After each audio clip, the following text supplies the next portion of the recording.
Make sure to leave us a comment and subscribe to Heroes of the Storm on YouTube and around the web, and we'll see you in the Nexus.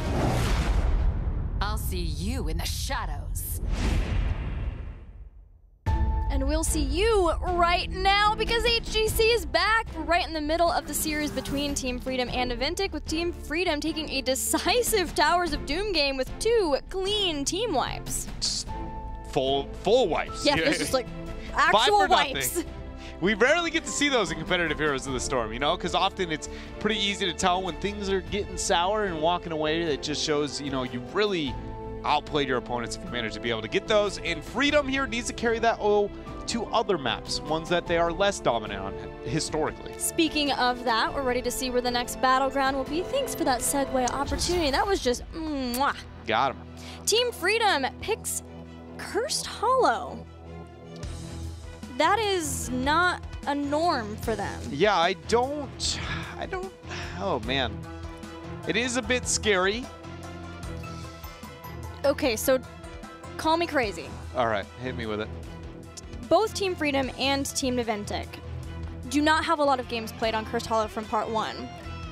This wasn't even picked by Freedom when they did play it versus, who did they play last? B-Step. B-Step picked it. So maybe has Team Freedom been preparing a strategy specifically for Cursed Hollow? Is that what this tells us? I think it could be, or it's more, it could be a couple of things. It could be the fact that the game against B-Step, they were like, you know, maybe we're better at Cursed than you would expect. You know, we just felt more comfortable on that map. That is the game they lost to B-Step. Well, then that's probably not it. So then on to the next point. It could be more of a pocket, but it also could be Naventic and Freedom. Freedom is confident on every map that Naventic would try and take them to. So it could be less of a pocket strategy and more of just kind of a, we know you're going to take us to maps we want. So let's look a little bit more towards like choosing which ones are the ones we don't want to see, you know, for that late game. Because like if I know you and I share the same hero pools, my first maps, if you let me choose, I will always choose the ones that out of the ones we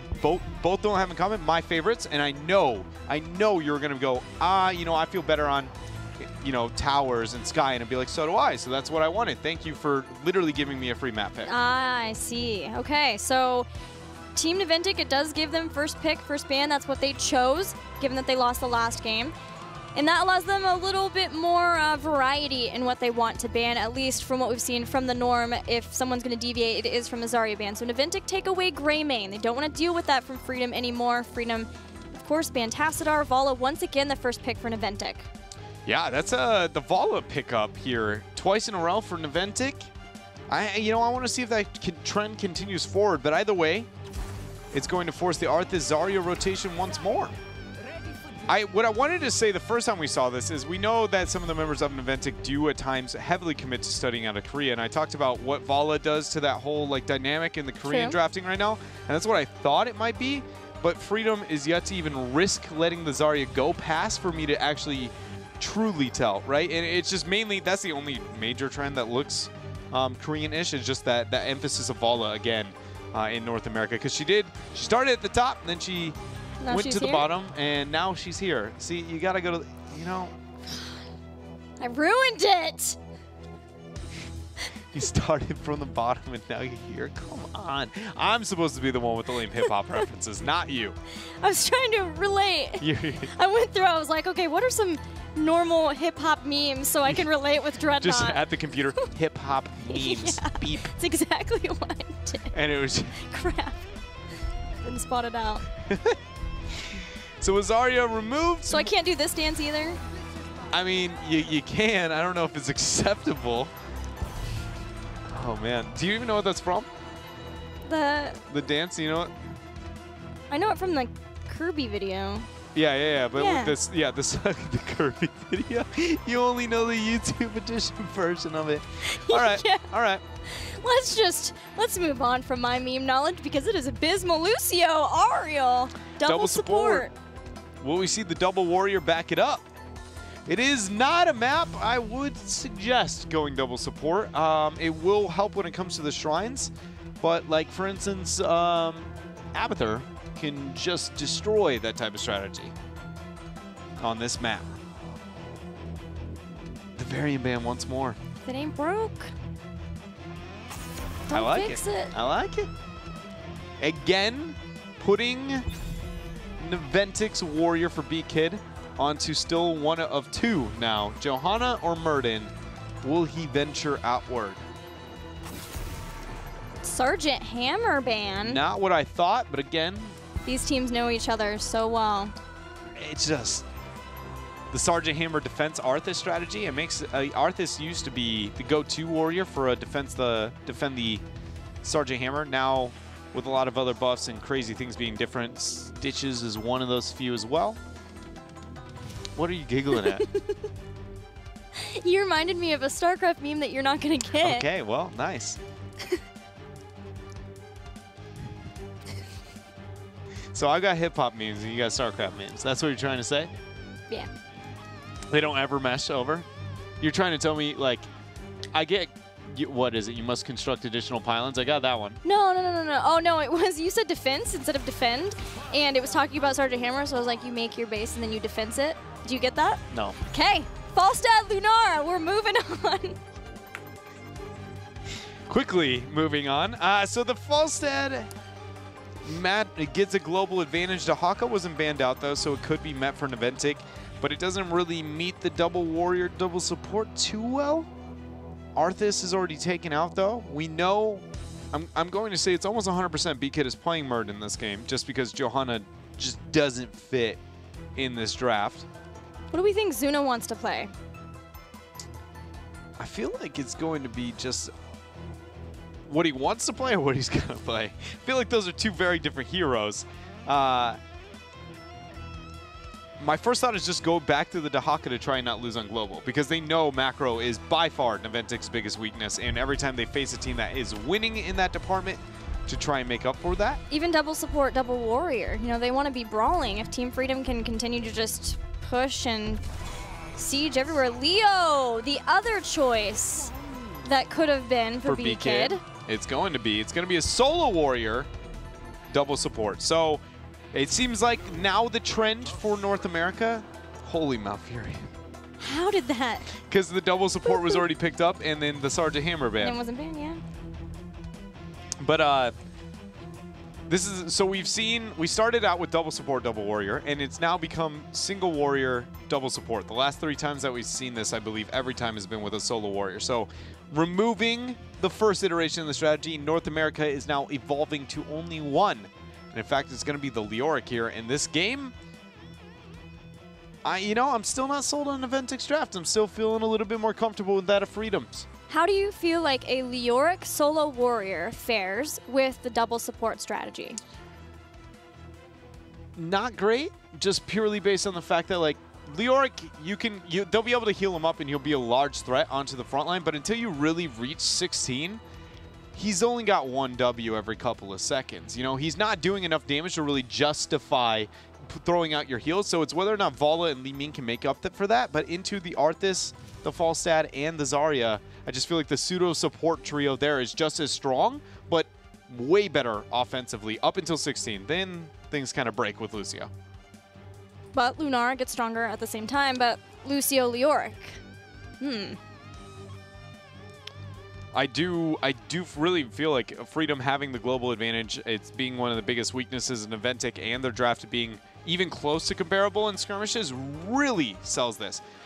Cursed Hollow is, in my opinion, probably one of the worst maps to run double support, just based on the fact that, like, tributes are one of the most negligible objectives to exist in the entire game. The only argument you can make is maybe bosses. I can see you all ending a boss composition and saying we win every single boss, because truly that usually is the win condition. Yeah, speaking of boss, once again, there's Gust and Expulsion Zone available for Team Freedom. They have possibilities of double Giant Killer if they just want to burst down B-Kid as fast as they can. So there's a lot going against Team Naventic, but we'll see if they can still win here and tie up the series on Cursed Hollow. Just about forgot the map. It's all right. I always get nervous because the camera just suddenly pans Flies to at my your forehead. face. Yeah. That's what I'm always worried about. You know, it's just, how's my forehead looking today? All right, we're good. We're good. You know what I mean? When it zooms in, every time that's all I see. You ask yourself that every time? It's I don't know. How's my forehead? I wouldn't say it is an absolute, but I will, like, you know, not every single time, but it is far more than a than you respectable normally human would being ask would admit. about your forehead. Yeah. Or more than just anybody with, you know, again, some self-respect.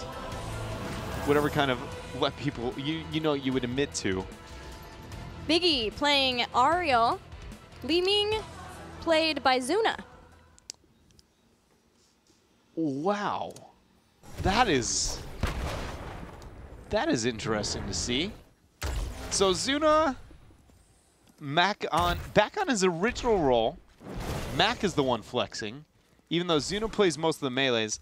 I will say that it makes sense when in a lot more just I've never, out of all the games I've ever played with Zuna in my life, I've never seen him play a single support. I don't know if I've ever seen Lucio have an Ariel hat. There we go. There we go. That's gonna work a whole lot better. The volley crown makes a bit more sense. Yeah. Ooh, can we call this? Oh no. Can we call this the Princess Vala? Sure. Or Queen Vala? Queen Vala strategy? Yeah, Queen Vala. Because she wears the crown. It's the Vala crown strategy, but the Zarya comes in to be able to help it out. That's what we got to find something. It's way too prominent not to have a name, you know? We had Miranda. You know who would probably do a better job of naming this? I'm going to guess that it's going to be our friends watching on, whatever they're watching on Twitter, though, with the hashtag HGC. That's exactly what I was thinking. You can get that back to us, as I have probably one of the best sellouts I've had in a long while. You were playing the long con. So the laning phase here, the three-man, Arthas is getting the rotations out. Li Ming is somehow, with Leoric, actually keeping up with the wave clear. So it's really who is more dominant here into this tri-lane. It's pretty apparent that it looks like, actually, it's almost dead even. Yeah, I was going to say, it feels like Freedom's pulling ahead, but then Naventic decides to drop all their mana and hope and quickly restore everyone's HP to near even. Well, don't lose hope. You only lost one game. What happens when you put Ariel and Leoric on the same team? Like, is it just like is it like Hopeception? Like, just breaks all the rules of Hope, or?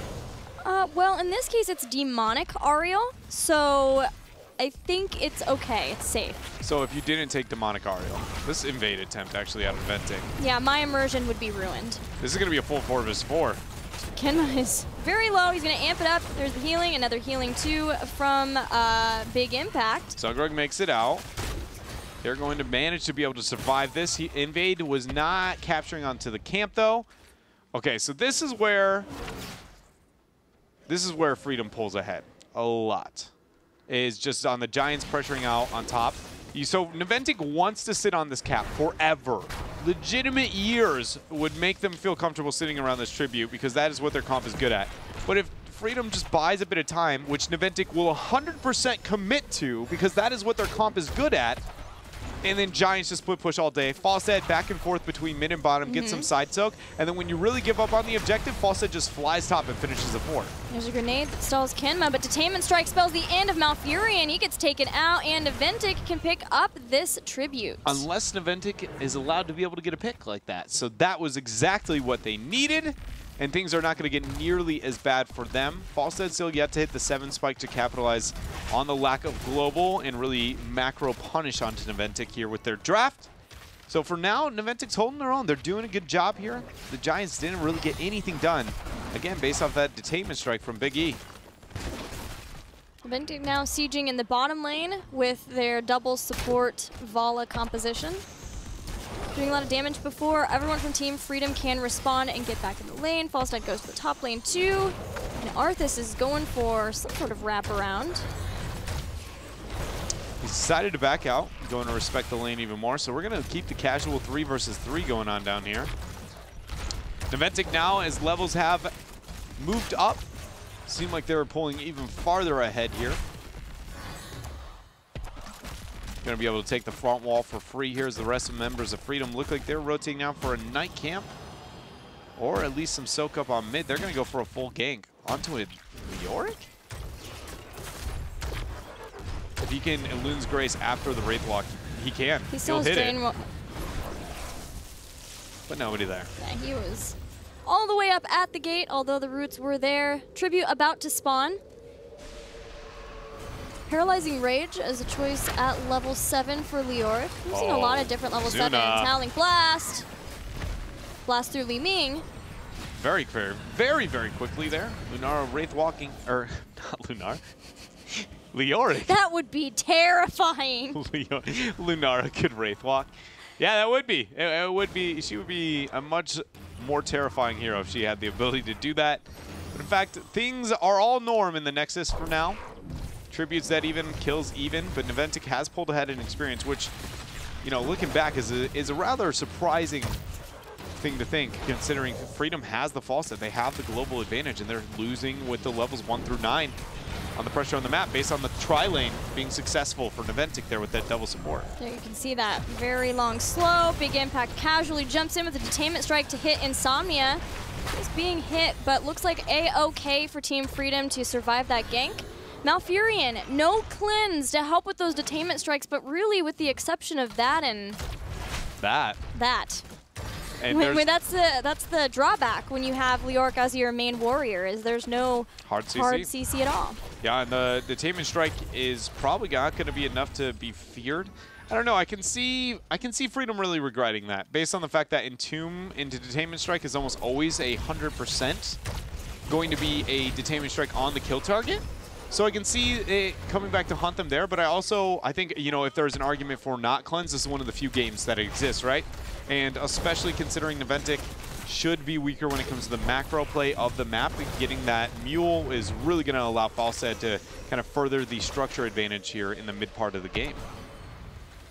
All normal heroic abilities for the members of Team Naventic. Same for Team Freedom. Thornwood Vine versus Leaping Strike of Lunara.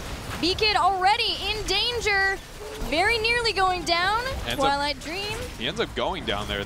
There's going to be the repulsion zone. Army is going to be used. Zugrug is looking to move up. They're pretty low, Team Freedom are. Naventic are still max healthy, even though they've lost B-Kid, and B-Kid, he can respawn right on top of the action. So although Team Freedom get 1 kill, they have to give up the tribute. The Giants the entire time, though, were once again sieging up on top, getting that fort about that 75% mark. So more macro advantage here for Freedom, but they haven't been able to abuse the Falstad the same way that they may have wanted to.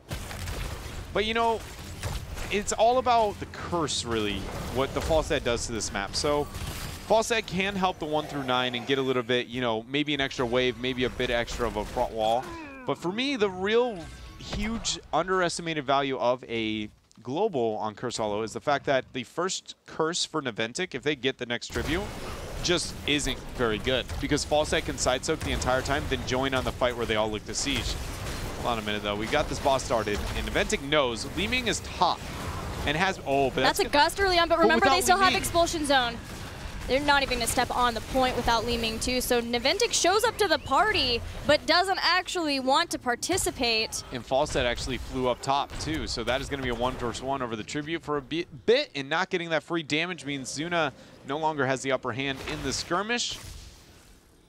With the boss pressuring out, things falling apart here at 8 minutes for Naventic. Pressure in mid, pressure on bot because of the boss. Team Naventic have some mercenary camps down the bottom to help at least zone. They'd rather get into the team fight. He's isolated. Yeah, he's within that. He's used Army of the Dead too, but there's just nowhere to go, and Tomster rips through that health bar with his strafe. Zuna looking for resets. Team Freedom saying, no, that's okay. We'll just let you have a curse. And so grabbing this curse with the boss alive up on bottom and the threat it's going to have, somebody may look to go to bottom. Honestly, the boss is sitting dead. Yeah, expectedly so, I guess, just because based on the fact that is the only one sieging up. But again, the Falstad having a global, what that does here is normally you want to group up and try and make the members of Freedom lack on the experience, but the Falstad is going to be such a huge band-aid, and then only furthers when you have a curse. It amplifies and minimizes everything for when you have one and when your opponent has one, and that is what the globals really actually provide more than anything on curse. I think that's just underestimated because everybody sees the tribute and they're like, yeah, you can fly. That's really good. And it's like, no, no, no, no. When the curse happens, the entire curse play changes if you have a global and they don't.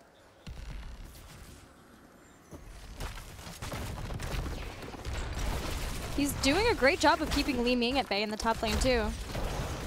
Arthas is starting to head bottom lane, too. There is no fort yet taken out for Team Naventic.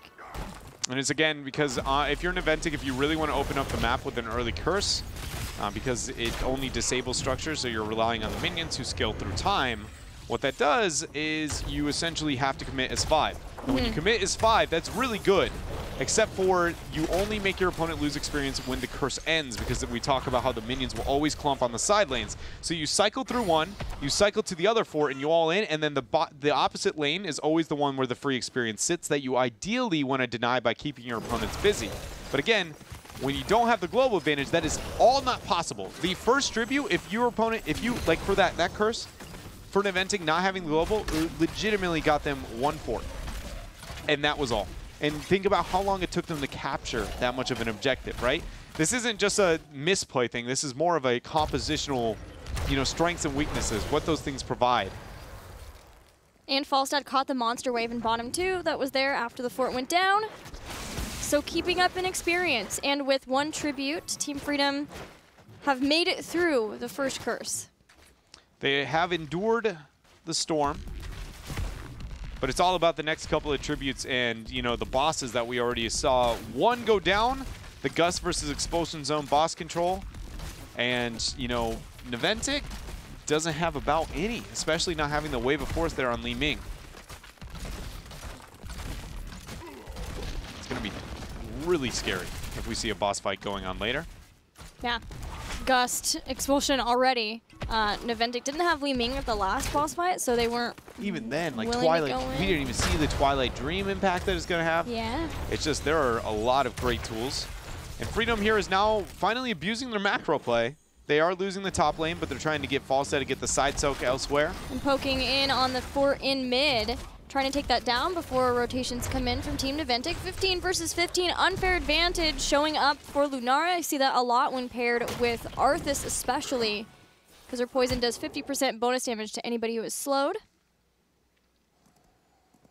50% of Lunara damage is a lot on her poison. It's just, I was just sitting there thinking, I was trying to take that in. I was like, what does that really translate to in terms of numbers? I was hoping I could convey a middle ground to get it across, but I don't really have answer. It goes from 3 auto attacks and you're almost dead to 3 auto attacks. In fact, you are dead. That's all I've got. That's the closest it gets. But there are double support still for Team Naventic to try to heal through that. And one of the best batteries in the game.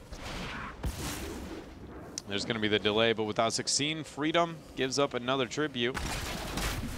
Wisp sitting on Naventic's boss to watch out for when Naventic want to try to take that. They're even gathering, checking it out, looking for anybody to rotate in. They do see Kenma. He's going to force him to use his amp it up there. Still yet to choose a 16.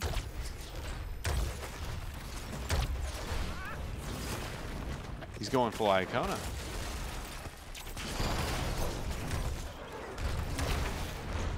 With the double backline and all squishies with the buff, according to the logic that we saw out of Iacona earlier today, it should not be Rejuvenescencia. Did I nail that one that time? No? Okay, that was close. I believe in you. You're going to get it one day. Either way, rather than going with the percentile, but bring it together instead. He's just waiting it out. I'm actually anxious now at this point. I really want to know what he's going to go into a double support. Wisp walking in. Spies with its little weird face eyes. That Team Naventic are taking their boss. Leo's at 16 too, so the damage output he's going to have in threat he provides here, as long as he lands all his W's, there's going to be the first. It was broken too quickly, so he's not going to have another one off cooldown. Not even a way to fake a power play here. The respective bosses were captured. This tribute's going to be picked up by Naventic. No way, he didn't get that channel in time? I thought Sugrug would go to get the interrupt, but he gave it up as well. Yeah, Team Freedom have been very willing to allow Team Naventic to have these tributes. I mean, Cursed Hollow's objective is debatably one of the weakest in the entire game. Which I think at first glance seems really surprising. When you think about, like, man, think how devastating curses really can be at times. But I think that's more an unorchestrated play. In competitive play, you know, the tributes and what they actually make happen is just, sometimes I question if it's a smart strategy just to get to 2 tributes for both sides and both people just go, we're going to wait it out. you know, in a perfect world, is that the best way to be able to play the game? Because again, the objective is going to scale through time because you're waiting on minions. But is the concern so much that they are afraid to get into a team fight versus this double support composition, in that they're hoping they're going to win the macro game because they do have false start? Because so far they've never really been that far ahead. But right now is going to be the first time, because that is a no Li Ming Naventic. Gus was used. There's the Entomb. B-Kid takes a lot of damage, and he goes down along with Vala, the damage source. Only the support survived. Yeah, that was an incredible Twilight Dream. It hit so many and especially big impact, so he did not have Crystal Aegis. Kenma uses his sound barrier, and Zuna will get there just in time to say goodbye to Team Freedom. Team Freedom gets a second tribute. They get the second tribute. What else are they going to get, though, with this couple of second advantage? It looks like a denial of Knights. I really want to see that mid-fort fall, opening up the map a bit more, and again, furthering that experience. Focus here for Freedom has to be now onto the 20 game before that tribute is up, and I don't think they're really going to get it. Leoric is such a weird hero, man. When he does stuff like that, it's just every time. he just decided to casually link his soul to somebody else, remove their health, steal it himself, and then turn into a spooky ghost and walk through a gate. Like, it's just, the whole concept of him is just so weird. He's spectral. There's that paralyzing rage right into the Entomb, but Expulsion Zone on the other side may save Dansky's life. Look at that. Indeed Lunara. does. Oh man, so much damage there. Oh, you might call it an unfair advantage. You may. This tribute's going to spawn. Tomster getting the strafe. He's going to try and isolate Falstad there, who's split onto the left-hand side. B-Kid questioning if he's going for the flank. Nasmus falls very, very low. The Aegis is going to be forced. And oh my, Team Freedom turns it around. They get the pick onto Ken. Zugrak's going to drop the army, and suddenly this is full retreat for Naventic at curse point of all things. There's 2 dead at the start of this curse, but Leoric will try to cheat death and come back as soon as he can. If they can delay this longer, they do take out Zugrak, fly behind, and he's regretting that one real quick. Yeah. He's going to barrel roll away. Tribute's going to be captured, and there's going to be a curse even with a man down. So Freedom have 20 seconds to make something happen where they have a man up. In every other case, they will be down a human being. Man, that is one of those rough positions where you can't wait on the curse. You have to capture it because it's so late into the game, but being a man down, you're like, guys, I really don't want to get this unless I know I can get a minimum of 1 to 2 keeps. Yeah, they have 20 advantage, but without Arthas to be the frontliner. You see how easy it is to zone, even with the Vala and just the Ariel alone. Nasmus goes, I can't move up to this. I don't know how many people are there. And we look like we have ourselves another lackluster curse. B-Kid will chase everyone out from mid. What are our timings on bosses? 50 seconds bottom, 35 in the top. Dude, those autos come all the way over. Look at that. Boop. Always found that so fun whenever that happens to me in the middle of the game, especially when it's the one that kills me. Yeah, I'm sure you find that one especially fun. When you're like, oh man, I'm getting ganked. Holy cow, I can't make this out. And then you start the flight, and then your health bar is just ticking down. You know, like Medic feels that too when she drops the medevac drop shit, and you're like, I just need a second, just 1 second, and then you manage to make it out. And you're like, woohoo! And you're like, I just bested you. Oh yeah! And then just homing missile, Vala arrow, just pew, dunzo. That feels bad. So we have Naventic's boss up. Their keeps are not down, but they are so weak that, you know, you can pretty much look at them, they're going to bend. Both teams questioning if they're going for an invade. The boss is going to be started first by Freedom, a close second by Naventic. This is much better for Team Freedom. Yeah, than it is for Naventic, just based on the weakness of the curse. Yeah, both have their giants, but that keep is low enough that Freedom can escort, be okay. Especially because they have a global, so they could even, if they want, send Falstad back.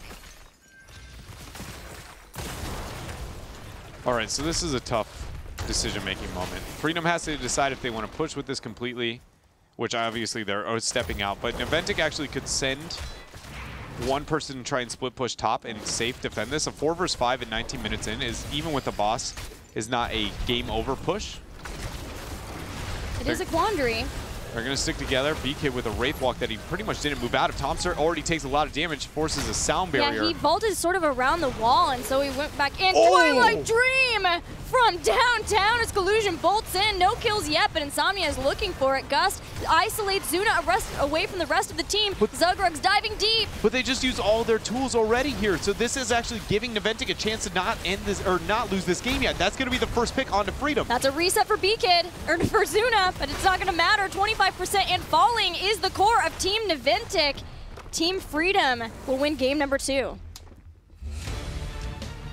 With only taking about one fight the entire game, it felt like just, again, using the idea of knowing they had the global. I do like to see that from Freedom here in this game because it did feel like they were like, man, their biggest weakness, we know what our biggest strength is, how can we try and abuse that? It might have not been like perfect, you know, but it was still just seeing that they're considering this now. What is their comps, a win condition? How can we, you know, limit that and further our own strengths? I just love whenever we can see a team, especially when learning as they're playing here at HGC. Yeah, they were uber patient with the tributes to the point that Naventic were able to get one curse and then be able to try to get even more and started on the next one until the double boss play. And Li Ming was spotted out defending. And once they realized that Team Freedom had the advantage there, that was one big team fight that they were able to commit to. The curse wasn't the greatest for them, but it weakened the keeps enough to make the next boss play more favorable for them. They understood that they had all the control, and Naventic traded out with them instead of trying to defend that boss. And that is how we get to 2-0 so far in this best of 5 for Freedom. They didn't. Again, another situation where I said in the series, and I go, I did not think that we would be here not this clean from Team Freedom, and they are one game away from being able to close this out. I don't know if Naventic's got it in them. We've seen them slowly just crumbling. They had a moment of, you know, reforming themselves, you know, almost the renaissance of Naventic to come back in part 2, but it didn't last nearly as long as almost every other team. Honestly, the only teams that came in guns, you know, blazing right out the gates and then actually took a step back as heavy as Naventic feels like only our top teams, which being Tempo and Gale Force Esports. Well, Naventic are down 2 games in the series, but they're not out just yet. We'll see what they can do in the next game after this.